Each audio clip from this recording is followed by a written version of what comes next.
always, which means also, because we're having fun, we got to talk about Leagues Cup, because that's been a lot of fun, this particular competition, Heath Pearce. And we know that we're down to 4. We have Philadelphia Union hosting Inter Miami, and Monterrey and Nashville squaring off. And whenever you might hear this, they're kicking off soon. So we're just going to kind of talk about, instead of doing a preview and or a recap, we're just going to talk about some of the highlights, everyone, that we've really enjoyed at Leagues Cup. Obviously, Messi being the clear-cut pick of that. But outside of Messi, though Messi's been tremendous and adding. Jimmy, can I just point out real quick that you go to Australia, New Zealand, and now all of a sudden you're the time zone expert of how games kick off and when people will hear things. And now you're the guy because you're 3 days ahead of all of us. You know exactly what's going to live and die in time. I don't want to. I should have said spoiler alert. I already know what happens in the Leagues Cup because I'm living in the future and I don't want to tell anybody. That's amazing. It's amazing. It is amazing. On the side who wins, but yeah, I'll tell you, and I'll tell you how many goals Messi scores in Philly. And see. Apparently, there's a big movement to have them boo Messi every time he touches the ball. Well, he touches the ball a lot, so there's a lot of booing that's going to happen. But yeah, when I think about Messi's impact, obviously it's elevated this tournament to another level in particular, and brought a lot of awareness to what's happening, and a lot of questions are being asked, like, "Hey, what's this competition?" And a lot of education about not only Leagues Cup but the league overall. And I think that's going to be for the betterment of the league, as people start to demand or ask, why are these things in place? And then people are like, I don't know, doesn't make a lot of sense. And hopefully that'll, and just the whole Messi coming to Inter Miami and MLS, hopefully, and trying to build a team around him that can be competitive, will lead to MLS, starting to relax on some of these rules, or maybe starting to make them a little less complicated so that everybody can understand what's going on. But Messi comes obviously performing at a high level. We've seen plenty of superstars come over and necessarily phone it in, but have less success immediately. So fair play to Messi for coming in and making an immediate difference, and also attracting the stars. We're seeing a lot of big names head over to watch Inter Miami play, heading up to old Fort Lauderdale to check out this old Messi guy wearing a pink jersey and scoring some goals. So obviously that's a big highlight of Leagues Cup. But there's been some other moments too that I think are worthy of talking about. Some fun stuff. We saw Tigres' goalkeeper Noel Guzman performing magic tricks before penalties. It's one of the best. Dude. It's so good. Really good. And so I guess the big question for everybody listening and watching, and for you, Heath, is should we encourage more of this type of behavior, especially in a competition like this that's trying to garner more interest, where a goalkeeper's got those antics and we're adding some more entertainment? I actually wouldn't mind if Leagues Cup went back to the old 35-yard, got to score in 5 seconds penalties that MLS used to have back in the day, because it seems like actually a more fair way to try to decide a game. Yeah, I was part of the Vancouver game with Leon that went 19 rounds of penalties. That's amazing. That was cool. That was where I was like, starting what are you talking about after you're in the 12th kick? You're like, I hope this guy makes. What are you saying? I was doing super sharp analysis, like, you could see in this guy's eyes, and then after like 11, what ended up happening is there was like a few misses in the first 11, 3 misses that Vancouver could have won by Leon missing. Vancouver just needed to score. And it was just like in the World Cup the other day, where it's like with France, where it's just like they get a chance to win and they miss, or they gets blocked. And it was like after 11, then you can change the order, Jimmy. You can change the order of who kicks.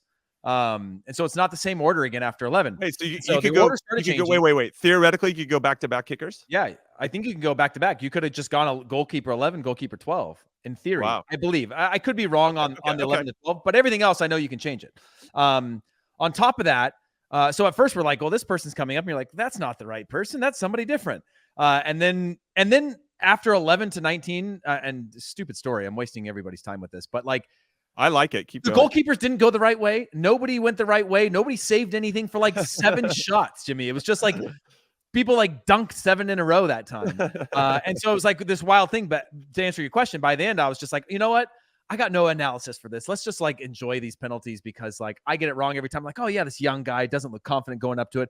Bang, top corner. This guy looks blah, blah, blah. Look at his approach. Bang, top corner. So every time I was like hedging, I was way off. And so ultimately though, there's been a lot of fun things. And when you think about a tournament, getting people into it, it's got to be more than just like good competition. It's got to be entertaining. Yeah. It's got to be things. And, I would love to see more things that bring me into the experience throughout the tournament that are fun, because those viral moments, like the goalkeeper doing the, pulling the stuff out of his mouth. I just think that's hilarious. And I think it's really, really fun. And sometimes fun is good. Yeah, fun is good. And I think that this tournament could probably benefit from marketing around being fun and having these moments. There are other moments too where Nashville, Club America, the shootout got decided. Nashville ended up winning after a retaken penalty.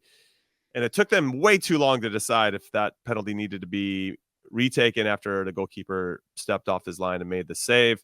And after Club America fans thought that they won it, the account on social media thought that they had won it. And so these are actually good stories and moments in this tournament that I think can be used for future tournaments, right? You can we have reference points now. Hey, Leagues Cup in this first one, Club America can come in and be like, hey, we thought that was bullshit in last year, and now we're gonna take it more serious, or whatever it is, right? They're gonna now have something to work off of, and I think that's gonna be cool too, as these little rivalries start to get established.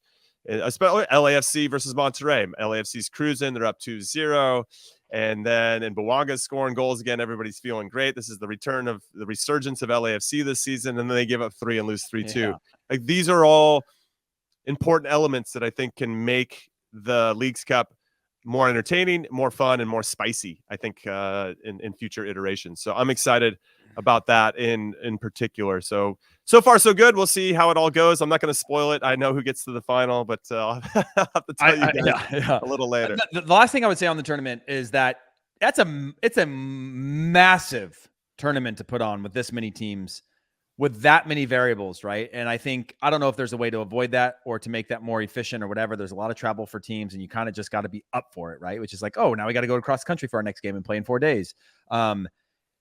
Either that or we got to get some, bigger planes, and teams got to buy some planes so we can, have that type of lifestyle. But do you think that now that you say that, just very quickly, remember during the pandemic with the MLS's back tournament and all the teams were in one place, and even the Champions League all played in Portugal, right? And everybody was there playing their games so that everybody be in a bubble. I wonder if there's some value of maybe regionalizing it, right? Where all the teams kind of play in one location. I know that everybody wants their home fans, so maybe this is me just talking out of my butt. I mean, it could be for part of it, right? Like, yeah. I think for part of it, you could. I mean, the one thing that I got from most people, and obviously this was a really hard, tragic time in history, right? Of the bubble, because people were like, oh yeah, you can go, but none of your family can come, right? Like, and that was I think that was a different thing for a lot of people. And when you're talking about like intra-border play, that could be a really complicated thing for teams, and not being able to have certain people stay there and whatever. But I do think that there could be some little ways where you have these like sprints where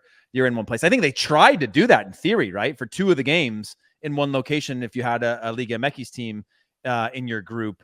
But yeah, I think there's been some really fun stuff, at least that brought this to life. No, I'm just kind of curious, or trying to be creative logistically about how to make it. Well, I was talking to Hector Moreno was in LA after the game with Monterrey, and I was like, hey man, like, he's hanging out with Carlos Vela. I was like, hey, if you want to add 3 kids to this hangout mix of a bunch of these kids, I'll bring my kids next time. And started chatting and joking around. He's like, you coming to the game? And I realized, like, okay, that game was done. And I was like, but where is Monterrey playing the next game? And then I realized, okay, now Monterrey has to go to Nashville. Yeah. They've got a lot of travel, and it's covering a lot of ground. So I don't know how you fix that, because if you could, especially if you want to add in the Mexican cities, which I think we should, because I think it makes it more equitable. But we'll have to wait and see what they do moving forward. And obviously there's multiple competitions coming in every summer up until the Men's World Cup. So I don't know.